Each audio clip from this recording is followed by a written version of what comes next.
Rhamsted Justice. The party was nearly silent as they made their way into Rhamsted Castle. Guards led them into the throne room. Only Aisling broke the silence with an occasional whimper or fearful moan. "Shh, it'll be all right." Patrick had volunteered to support her a few miles back, and was nearly dragging her now. "We've got the princess with us, see? They'll have to be fair with Nightingale around." He didn't sound like he believed it. Had they made a mistake in coming here? Malik was already waiting inside, attended by a dozen of his guards and looking unhappy. "Remy? Is that you?" Malik hobbled over to her as she entered and embraced her in a tight hug. "I'm so sorry, Remy. I had no idea she was going for you. After all the threats she'd made, Remy pulled away, resting a hand on his shoulder. "Dad, relax. You did your best to protect me. It wasn't your fault." "I wish I could believe that." He limped past her, facing her friends. "Thank you all for what you've done. You've saved something far more precious to me than gold or secrets." He shook each of their hands in turn, though he hesitated a second with Nightingale. If he expected bitterness from her, he was pleasantly surprised by her worn neutrality. "Thank you for bringing my daughter back to me. The Black Hand will pay its debt to you, Nightingale. On that, you have my word." Malik held out his hand towards Nightingale. She looked down at it, unsure what she was seeing. In the palm of his hand, Malik had a black ticket. On its face, a strange orange symbol glowed. The symbol of the Black Hand. Nightingale didn't want to be rude and reached out, tucking the object away. "Thanks?" she questioned, not sure what the ticket would be used for. Malik's eyes then found Aisling last, and his whole demeanor changed. Malik stepped between her and Remy, one hand flicking briefly toward a dagger at his belt. "Aisling, what is she doing here?" "Oh, right," Remy gestured, and Patrick lowered Aisling to stand on her own. She did, still bound at her wrists, not looking up. "We caught the bad guy." Zeke removed the hegemonics from his pack, handing it to Remy, as he made his way up to the throne. He didn't bow to his cousin. "Aisling felt the Black Hand was responsible for the death of her family, so everything she's done should be—" "I don't care what she thinks," Grace interrupted, her tone flat. She wasn't really watching Zeke, only the captured prisoner. "What did she do, cousin? It is the facts of the case that concern her judgment, not whatever excuses she used to justify them." "Did she kill our informant Desmond?" Malik asked. "Did she steal the hegemonics from our safe house and use it to murder him?" Patrick cleared his throat. "Not intentionally. Aisling did steal the hegemonics, but she hadn't intended to use it on Desmond." He looked to Aisling for confirmation. "You said there was a scuffle on your way out, didn't you? Jofiel got released accidentally, and he was the one who killed the informant." Aisling nodded. "That's true. Desmond worked for the Black Hand, but he wasn't the one I was after." "No, he wasn't." Malik released Remy's hand, advancing on Aisling. His tone never showed anger or annoyance as Grace's did, even if his steps seemed sharp enough to chip stone. "You planned on murdering my family, didn't you?" One of his arms twitched in the bandages. "Or do you claim that summoning an exalted Esper and instructing it to massacre my entire household was an accident as well? Perhaps you accidentally kidnapped my only daughter and dragged her along the cliff so she could accidentally fall into the sea?" "No." Aisling's hands trembled as much as her voice as she answered. This time Patrick didn't step in to help her. "Jofiel judged your household, not me. He would have killed me if I was the guilty one." "Enough."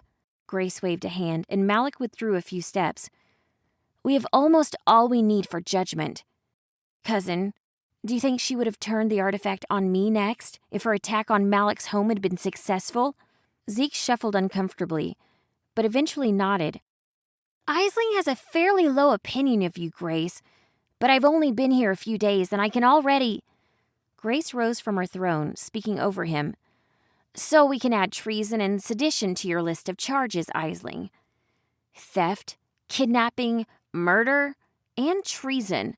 She nodded once to Malik, then slowly turned away. Malik smiled, and a dagger flashed from its leather sheath, and he advanced on Aisling again. She made to run, but fell tripping over her own bindings. Malik advanced on the pitiful-looking woman and cut the bonds that held her hands together. "Are you going to even fight back? Now's your time. I'm right here, Aisling." Malik taunted her, and the girl clawed at his face. Malik effortlessly lifted her to her feet and turned her towards Remy in a headlock, one hand pulling her hair, while the other rested the blade against her throat.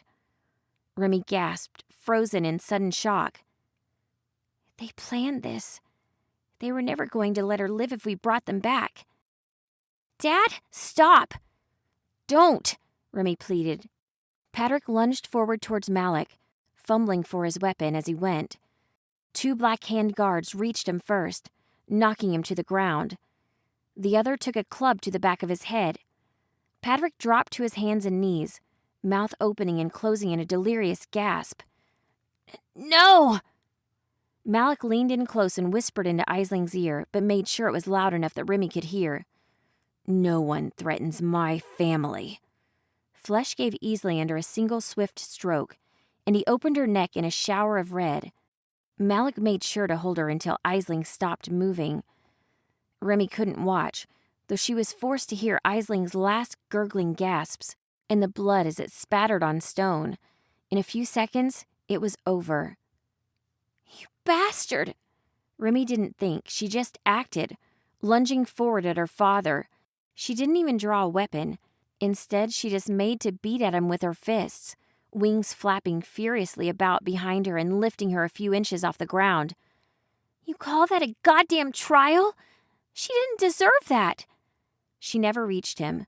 Though none of the Black Hand dared to stop her, Nightingale did, catching Remy by the front and dragging her backward. Remy fought unsuccessfully, unwilling to hurt Nightingale even to get at the one who deserved the hurt. "Remy, listen to me." Malik held a hand out, and one of his guards passed him a cloth. He started cleaning his blade, not even looking back on the bloody work it had just done. Remy stopped fighting, and instead backed away, fear in her eyes. "I know it seems harsh, but Aisling was a dangerous criminal, a murderer. You know how serious that is in Alinea. Balthazar might have taken longer, but even the king would have given the same verdict. Is it kinder to keep her locked up years in a cell just to die by a different blade?" Remy couldn't hear him over the sound of Aisling's body being dragged along the floor as guards carried her away. Patrick strained against the Black Hand holding him, horror on his face. "This is my fault," Remy thought. "Aisling would still be alive if I hadn't insisted on coming back." "Let him go!" Remy screamed over her father's continued rambling. She spoke with such force that the guards obeyed, and Patrick stumbled unevenly to his feet. "Excuse me." Grace had sat back down on her throne, and she extended her hand expectantly to Remy. "My property, if you would. We're not finished here."